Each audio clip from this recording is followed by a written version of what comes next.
Hello everyone, welcome to breakthrough science. Guys, I am sure कि आप सब ने सीजीएस 2 2024 के लिए एक बहुत ही डेडिकेटेड वे में अपनी तैयारी की है। अब ये जो लास्ट के कुछ दिन रह गए हैं, इन दिनों में अब ज़रूरत है कि आप अपनी तैयारी को नेक्स्ट लेवल पर ले जाएं।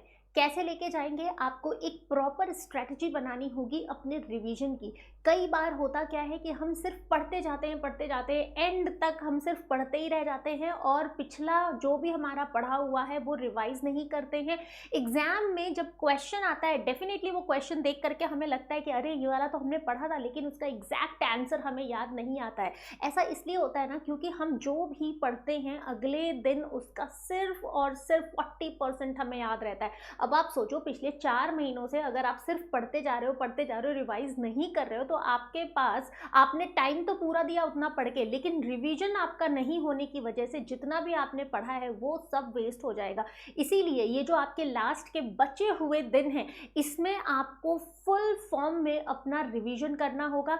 अब से देखा जाए तो मोटा मोटा आपके पास 21 दिन बचे हुए हैं। तो ये जो लास्ट के 21 डेज हैं, इसको आप कैसे यूटिलाइज करोगे अपनी रिवीजन के लिए, सीडीएस एग्जाम के लिए, 2024 के लिए, आज इस वीडियो में मैं आपको वही बताने वाली हूँ। बहुत ज़्यादा टाइम नहीं लूँगी, बिकॉज आई नो कि आपका अब से एक एक मिनट बहुत ज़्यादा प्रीशियस है। तो कोशिश करेंगे वीडियो को कंसाइज रखेंगे, कॉपी पेन लेके बैठना, पॉइंटर्स को नोट करना, और इसी चीज़ को अगर आपने फॉलो किया, डेफिनेटली आप सीडीएस 2 2024 क्वालिफाई करके आएंगे। चलिए स्टार्ट करते हैं गाइस। सबसे पहले अगर हम बात करें तो आपको जो आपकी रिवीजन स्ट्रेटजी में पहला पॉइंट होना चाहिए, वो क्या होना चाहिए? Focus on revising the topics that you have already covered. अब यहाँ पे आपने अभी पिछले 3-4 महीनों से जितने भी टॉपिक्स आपने पढ़ रखे हैं, आपको सबसे पहले उनको फोकस करके रिवाइज करना है। जैसे सपोज बायोलॉजी में आपने सेल पढ़ रखा है, ठीक है, तो आपको क्या करना है? आपको पहले पढ़े हुए टॉपिक को, उन टॉपिक्स को आप फटाफट से रिवाइज कीजिए, चाहे आपके साइंस का हो, जीके का हो, इंग्लिश हो, मैथ्स हो। आपको सबसे पहले अपने पढ़े हुए टॉपिक्स को रिवाइज करना है। इसके बाद allocate more time to the subject or the topics that you find challenging। अब होता क्या है ना कि कई बार ऐसे कुछ टॉपिक्स होते हैं, जैसे फिजिक्स में मान लो आपके पास कोई ऐसे टॉपिक हैं जिसके न्यूमेरिकल्स आपसे नहीं बनते हैं, जिसके कॉन्सेप्ट आपको नहीं याद होते हैं। सिमिलरली पॉलिटी में, इकोनॉमिक्स में कोई ऐसे टॉपिक्स होते हैं जो हमें नहीं समझ में आते हैं या हम बार बार उन्हें भूल जाते हैं। तो सबसे पहला आपका इन 21 दिनों में काम क्या होगा? आप उनको एक प्रायोरिटाइज लिस्ट बनाइए, अपनी वीक टॉपिक्स और अपने स्ट्रॉन्ग टॉपिक्स को कैटेगराइज कीजिए। सबसे पहले आप अपनी वीक वाले टॉपिक्स को इन बचे हुए 21 दिन में जो सबसे पहले आप रिवाइज करेंगे, वो अपने वीक टॉपिक्स को रिवाइज करेंगे। उसके बाद आप स्ट्रॉन्ग टॉपिक्स की तरफ जाएंगे, ठीक है। तो ये तो हो गई आपकी रिवीजन की स्ट्रैटेजी कि कैसे आपको रिवाइज करना है इन 21 डेज में। क्योंकि जो स्ट्रॉन्ग टॉपिक है ना, वो तो आपको आता है, आपका स्ट्रॉन्ग है, लेकिन वीक वाला अगर एग्जाम में क्वेश्चन आ जाएगा तो आप पढ़े हुए हो लेकिन कर नहीं पाओगे। तो सबसे पहले अभी वाले टाइम पे आप उनको फोकस होकर के रिवीजन कर लीजिए। इसके बाद आता है सबसे important point, create a revision schedule. अब ये शेड्यूल कैसे बनेगा? देखो, 2 कैटेगरी के स्टूडेंट्स होते हैं। एक होता है जो अपने से अपनी स्ट्रेटजी बनाता है और अपने अकॉर्डिंग अपनी पढ़ाई करता है। दूसरे कैटेगरी होते हैं कि जो चाहते हैं कि उन्हें कोई टाइम टेबल बना करके दे दे और वो उसको स्टिक करके उसको फॉलो करे। तो यहाँ पे डेफिनेटली अगर आप पहले कैटेगरी में आते हो तो आप कोई भी स्ट्रैटेजी फॉलो कर सकते हो, अपना कोई भी टाइम टेबल बना सकते हो।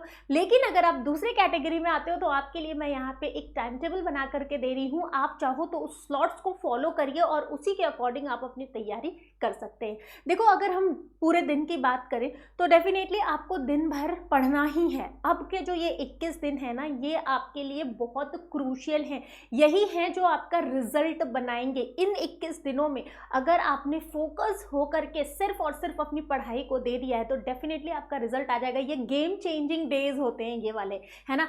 ये जो बहुत दिन से पढ़ते हुए चले आ रहे हैं, अगर इन 21 दिनों में लेजी हो गए तो गए, और जो पहले से थोड़ा सा लेजी हैं लेकिन अभी 21 दिन में एक एक्टिव हो जाते हैं, वो एग्जाम निकाल लेते हैं। करना क्या है? देखो, सुबह से आप 6 बजे से 9 बजे तक का आप अपना पहला स्लॉट बना लीजिए।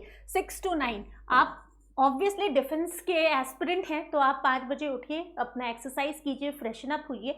6 से 9 आप अपने स्टडी का एक स्लॉट बनाएंगे। अभी क्या पढ़ना है वो हम बाद में देखेंगे, ठीक है। उसके बाद आप 9 से 10 आप अपना ब्रेकफास्ट कीजिए, थोड़ा सा रिफ्रेश होइए, बातें करिए। उसके बाद 10 से 2 PM तक का आपका जो है ये दूसरा स्लॉट होना चाहिए, राइट।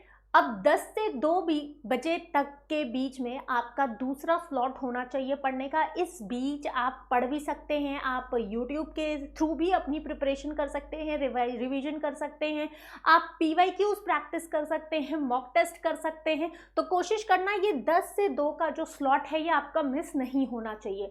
इसके बाद आप 2 से 3 लंच के लिए रखिए, थोड़ा सा रिलैक्स कीजिए, थोड़ा फैमिली मेम्बर से बातें कीजिए, बहुत ज़रूरी है, स्ट्रेस बिल्कुल नहीं लेना है आपको। देन आप तीसरा स्लॉट जो बनाएंगे वो आपका 3 to 5 PM का होगा। दिस इज योर स्लॉट 3, ठीक है।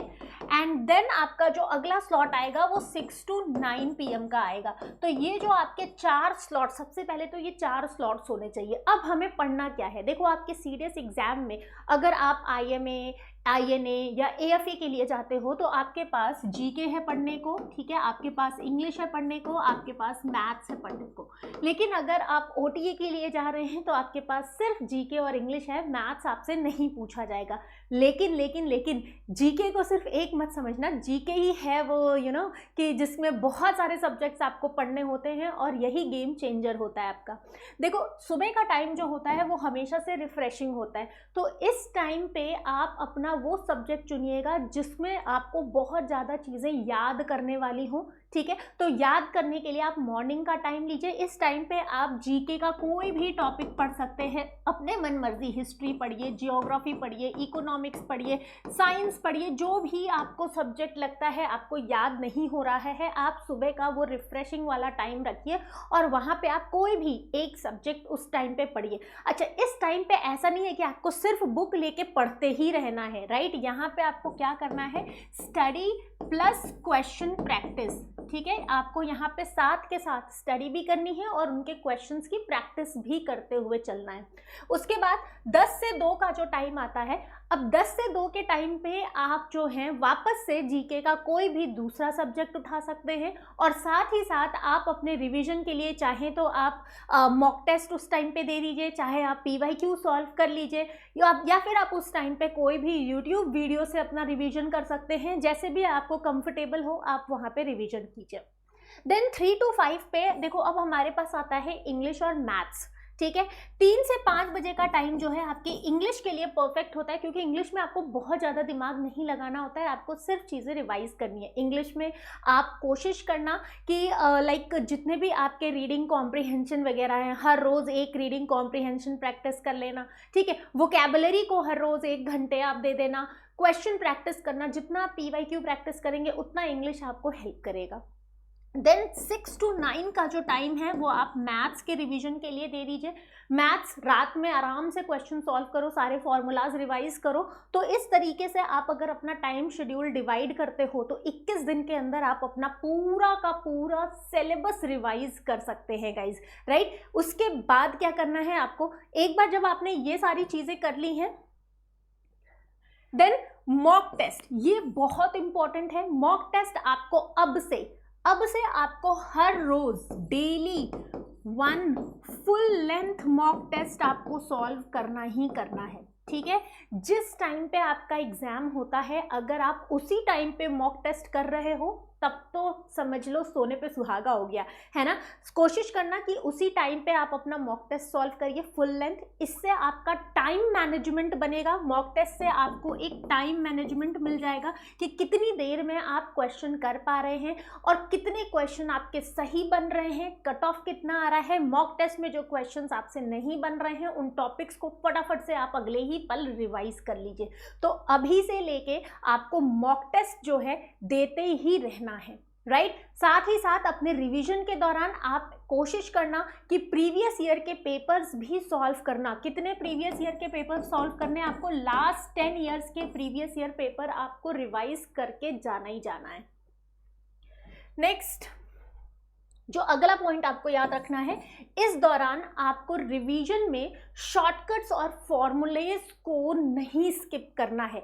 फिजिक्स में जो भी फॉर्मूला की लिस्ट आपके पास है, जो भी आपने निमोनिक्स बना रखे हैं साइंस के लिए, हिस्ट्री के लिए, ज्योग्राफी के लिए, कोशिश करना कि अपने नोट्स में से उनको कहीं सेपरेट करो और उनको रिवीजन करना हर दिन चालू कर दो, क्योंकि वो ऐसी चीज़ें हैं ना जो आपको हर रोज़ रिवीजन करना ही होगा। देखो ऐसा कोई नहीं है कि एक बार पढ़ेगा और उसको चीज़ें याद हो जाती है। जो टॉपर होते हैं ना, अगर आप उनसे बात करोगे वो आपसे यही कहेंगे कि वो 10-10 बार चीज़ों को रिवाइज करते हैं, और इसमें कोई भी शर्माने वाली बात नहीं है कि भाई मुझे इसे तो बार बार इन चीज़ों को पढ़ना पड़ रहा है। ये जरूरी है, हमारे ब्रेन की रिक्वायरमेंट है रिपीटिशन, राइट। तो जितनी बार आप चीज़ों को रिपीट करोगे उतना ही आपके लिए बेनिफिशियल होगा। और 21 दिन की तो बात है यार, बस उसके बाद तो फिर ऐश ही है। तो अभी कोशिश करो कि जितना आप अपने टॉपिक को रिवाइज कर सकते हैं उतना रिवाइज करिए। शॉर्टकट्स जो भी आपने माइंड मैप्स बना रखे हैं, ठीक है, उनको रिवाइज करिए। जो भी फॉर्मूला की लिस्ट बना रखे हैं आप उन सबको डेली बेसिस पे रिवाइज करते रहिए। फर्दर न्यू टॉपिक्स को नहीं पढ़ना है कोई भी। अब अगर आपसे कोई कह देता है कि चलो भाई ये वाला टॉपिक भी आता है एग्जाम में, इसको भी पढ़ लेते हैं, या आपके किसी फ्रेंड ने आपको कोई नया टॉपिक सजेस्ट कर दिया, आप कहिएगा भाई मुझे माफ़ कर दे, पहले मैंने जितना पढ़ा हुआ है मैं उसको रिवाइज करूंगा, उसके बाद मैं उसी को रिवाइज करूंगा, मैं नया टॉपिक पढ़ूंगा ही नहीं। अब हो गया, जितना पढ़ना था मैंने पढ़ लिया। अब लास्ट के 21 दिन में मैं और कुछ भी नया नहीं पढ़ने वाला हूं। इसे अपने ब्रेन में सेट कर लीजिए कि कुछ नया टॉपिक देखना भी नहीं है। करंट अफेयर की बात अगर हम करें तो करंट अफेयर के लिए भी आपको अब न्यूज़पेपर पढ़ने की बिल्कुल ज़रूरत नहीं है। अब टाइम नहीं है कि आप डेली उठ के न्यूज़पेपर पढ़ेंगे और अगले दिन आपको क्वेश्चन आ जाएगा। जितना करंट अफेयर अभी तक आपने पढ़ा हुआ है आप उन्हीं को बस रिवाइज करेंगे। तो कोई भी ऐसा नहीं है कि नया टॉपिक पढ़ना शुरू कर दिए भले ही वो करंट अफेयर का हो तो क्या, ठीक है। चलो लास्ट में guys, maintain a positive mindset. अब देखो इस दौरान क्या होता है ना, बहुत बार हमें एंजाइटी होती है, हमें लगता है कि यार पता नहीं हमारा एग्जाम निकल पाएगा कि नहीं, हमारी मेहनत बेकार ना चली जाए, हम क्या करेंगे अगर एग्जाम नहीं निकल पाएगा। तो आपको ये सब सोचना ही नहीं है। बी पॉजिटिव, अपने ऊपर कॉन्फिडेंस रखो, सब कर लेते हैं। ऐसा नहीं है कि जो एग्जाम की तैयारी कर रहे हैं वो टॉपर होते हैं, स्कूल टॉपर होते हैं, कॉलेज टॉपर होते हैं, राइट। ऐसा बिल्कुल नहीं है। एक एवरेज स्टूडेंट भी एग्जाम क्वालिफाई कर लेता है सिर्फ अपने पॉजिटिव एटीट्यूड से। बस आप जो पढ़िए उसको रिवाइज कीजिए, उसको प्रैक्टिस कीजिए, प्रीवियस ईयर के क्वेश्चंस प्रैक्टिस कीजिए, डेली एक मॉक टेस्ट लगाइए, अपने आप को एनालाइज कीजिए और आराम से सभी सोशल डिस्ट्रैक्शन से अभी के लिए दूर हो जाओ। अपने सभी फ्रेंड्स को, सभी दोस्तों को बोल दो कि भाई अब बस 21 दिन के लिए मुझे छोड़ दो, उसके बाद जम के पार्टी करेंगे, है ना। तो अभी 21 दिन तक एकदम पॉजिटिव होकर के आप अपनी तैयारी करिए, डेफिनेटली आप सभी अपना एग्जाम निकाल सकते हैं। लास्टली गाइज, आप सबके प्रिपरेशन के लिए दिन में 12 बजे डिफेंस एग्जाम मैपिंग सीरीज मैं लेकर आ रही हूँ, जहाँ पे मैं आपका साइंस रिवीजन करवा दूंगी। जितने भी आपके साइंस के इंपॉर्टेंट टॉपिक्स हैं ना, वो सभी इंपॉर्टेंट टॉपिक्स साइंस के मैं आपको अपने चैनल पर, इसी चैनल पर रिवाइज कराऊंगी। इसके लिए आप कोशिश करना कि चैनल को सब्सक्राइब कर लेना, आपको नोटिफिकेशन मिल जाएगा। फर्दर अगर आपको कोई भी डाउट होता है तो आप मुझे मेरे टेलीग्राम चैनल से कनेक्ट कर सकते हैं, prepare science with Monica. And कोशिश करना कि आप सभी इस वीडियो को शेयर करना, जितना हो सके आपके सभी फ्रेंड्स तक पहुंचाना, सो दैट उनको भी इन वीडियोस का फायदा मिल सके। For more guys, for more information आप मुझे कनेक्ट कर सकते हैं मेरे टेलीग्राम चैनल से। So thank you, all the best.